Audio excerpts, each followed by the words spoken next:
ದಾಖಲೆಗಳನ್ನು ಪಡ್ಕೋಬೇಕಾದ್ರೆ ಅಥವಾ ನೋಂದಣಿಯನ್ನು ಮಾಡ್ಕೋಬೇಕಾದ್ರೆ ದಾಖಲೆ ಅಂದರೆ ಪ್ರಾಪರ್ಟಿಗೆ ಸಂಬಂಧಪಟ್ಟಂತೆ ಕೆಲವೊಂದು ಕರಿಕಲ್ ಮಿಸ್ಟೇಕ್ಸ್ಗಳು ನಮೂದಾಗುವಂಥ ಸಾಧ್ಯತೆಗಳು ಬಹಳಷ್ಟು ಇರ್ತದೆ. ಆ ರೀತಿ ಆದಂತಹ ಮಿಸ್ಟೇಕ್ಸ್ಗಳನ್ನು ಗೊಂದಲಗಳನ್ನು ಸರಿಪಡಿಸ್ಕೊಳ್ಳೋದು ಹೇಗೆ ಅನ್ನೋದು ಹಲವಾರು ಕ್ಲೈಂಟ್ಗಳು ಆ ಒಂದು ಸಂಬಂಧಿಸಿದಂತೆ ಪ್ರಶ್ನೆಗಳನ್ನು ವಿವರಗಳನ್ನು ಕೇಳ್ತಾ ಇರ್ತಾರೆ. ಈ ಒಂದು ಗೊಂದಲಗಳನ್ನು ಪರಿಹರಿಸ್ಕೊಳ್ಳೋದಕ್ಕೆ ಅದರಲ್ಲೂ ನ್ಯಾಯಾಲಯದಲ್ಲಿ ದಾವೆಗಳಿದ್ದಾಗ ಅದನ್ನು ಸಮರ್ಥಿಸ್ಕೊಳ್ಳೋದಕ್ಕೆ ಬಹಳ ಕ್ಲಿಷ್ಟಕರವಾಗಿರುತ್ತೆ. ಸೊ ಇದು ಈ ಒಂದು ವಿಚಾರಕ್ಕೆ ಸಂಬಂಧಿಸಿದಂತೆ ಪಾಟ್ನಾ ಹೈಕೋರ್ಟ್ ಇತ್ತೀಚೆಗೆ ಒಂದು ಮಹತ್ವದ ಒಂದು ತೀರ್ಪನ್ನು ನೀಡಿದೆ. ಈ ಒಂದು ಪ್ರಕರಣದ ಪೂರ್ತಿ ವಿವರನ ನೋಡೋದಾದರೆ, ಈ ಪ್ರಕರಣದಲ್ಲಿ ಪ್ಲಾಟನ್ನು ಖರೀದಿಯನ್ನು ಮಾಡಿರ್ತಾರೆ. ಆದರೆ ಪ್ಲಾಟಿನ ವಿವರಕ್ಕೆ ಸಂಬಂಧಿಸಿದಂತೆ ತಪ್ಪಾಗಿ ಅಂದರೆ ಬೈ ಓವರ್ ಸೈಡ್ ತಪ್ಪಾಗಿ ನಮೂದಾಗಿರುತ್ತೆ. ಸೊ ಹಾಗಾಗಿ ಅದಕ್ಕೆ ಸಂಬಂಧಿಸಪಟ್ಟಂತೆ ಸಾಕ್ಷಿಗಳಾಗ್ಬೋದು ಅಥವಾ ಅದರ ಸಂಬಂಧಪಟ್ಟಂಥ ವ್ಯಕ್ತಿಗಳನ್ನು ಮೌಖಿಕ ಸಾಕ್ಷಿಗಳನ್ನು ಮಾಡಲಾಗುತ್ತೆ. ಈ ಒಂದು ಪ್ರಕರಣಕ್ಕೆ ಸಂಬಂಧಿಸಿದಂತೆ ಪಾಟ್ನಾ ಹೈಕೋರ್ಟ್ ತನ್ನ ಒಂದು ಮಹತ್ವದ ತೀರ್ಪಿನಲ್ಲಿ ಎವಿಡೆನ್ಸ್ ಆ್ಯಕ್ಟ್ನ ಸೆಕ್ಷನ್ 91, 92 ಬಗ್ಗೆ ವಿವರವಾಗಿ ವಿಸ್ತೃತವಾಗಿ ಚರ್ಚೆಯನ್ನು ಮಾಡಿದೆ.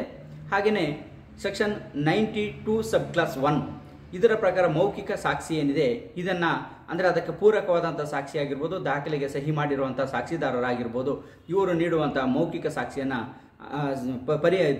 ಪರಿಗಣಿಸಬಹುದು ಅಂತೇಳಿ ಈ ಒಂದು ಪ್ರಕರಣದಲ್ಲಿ ಹೇಳಿದೆ.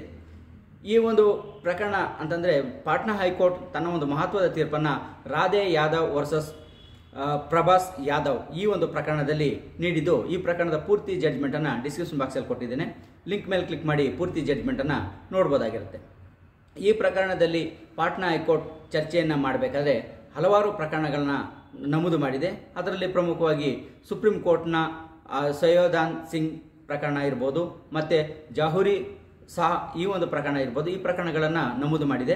ಹಾಗೆಯೇ ಕರ್ನಾಟಕದ ಒಂದು ಪ್ರಕರಣವಾದಂಥ ಗೋಪಾಲಯ್ಯ MD ಗೋಪಾಲಯ್ಯ ಈ ಪ್ರಕರಣವನ್ನು ಕೂಡ ತಗೊಂಡಿದೆ.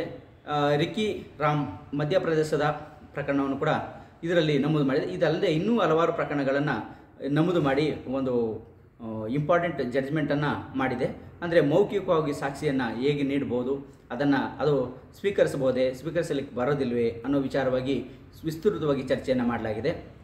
ಹಾಗಾಗಿ ಡಿಸ್ಕ್ರಿಪ್ಷನ್ ಬಾಕ್ಸಲ್ಲಿ ಕೊಟ್ಟಿರೋ ಲಿಂಕ್ ಮೇಲೆ ಕ್ಲಿಕ್ ಮಾಡಿ ಪೂರ್ತಿ ಜಡ್ಜ್ಮೆಂಟನ್ನು ಕೂಡ ನೋಡ್ಬೋದಾಗಿರುತ್ತೆ. ಸೊ ನಮ್ಮ ವಿಡಿಯೋ ನಿಮಗೆ ಇಷ್ಟ ಆಗಿದ್ದರೆ ಲೈಕ್ ಮಾಡಿ, ಎಲ್ಲರಿಗೂ ಶೇರ್ ಮಾಡಿ, ಕಾನೂನಿನ ಅರಿವು ಎಲ್ಲರಿಗೂ ಸಿಗುವಂತಾಗಲಿ.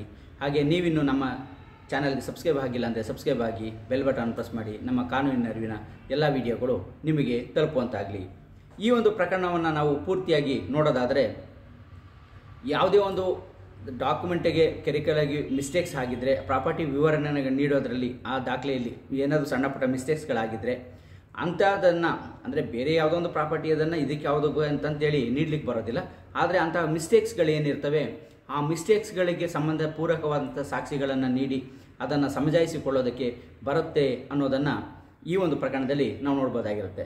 ಸೊ ಹಾಗಾಗಿ ಯಾವುದೇ ಒಂದು ಪ್ರಾಪರ್ಟಿ ಒಂದು ರಿಜಿಸ್ಟರ್ ಆಗಿರ್ಬೋದು, ಅದರಲ್ಲಿ ಸಂಬಂಧಪಟ್ಟ ದಾಖಲೆಗಳಲ್ಲಾಗಿರ್ಬೋದು, ಕೆಲವೊಂದು ಸರಿ ಸ್ಪೆಲ್ಲಿಂಗ್ ಮಿಸ್ಟೇಕ್ಸ್ಗಳಾಗಿರ್ಬೋದು, ಕೆಲವೊಂದು ಸರಿ ಆ ಪ್ರಾಪರ್ಟಿ ನಂಬರನ್ನು ಮಿಸ್ಟೇಕ್ಸ್ ಆಗಿರ್ಬೋದು, ಅಥವಾ ಚೆಕ್ ಬಂದಿಯಲ್ಲಿನ ಸಣ್ಣ ಪುಟ್ಟ ಮಿಸ್ಟೇಕ್ಸ್ಗಳಾಗಿರ್ಬೋದು, ಅಥವಾ ಮೆಜರ್ಮೆಂಟನ್ನು ಸಣ್ಣ ಪುಟ್ಟ ಮಿಸ್ಟೇಕ್ಸ್ಗಳಾಗಿರ್ಬೋದು.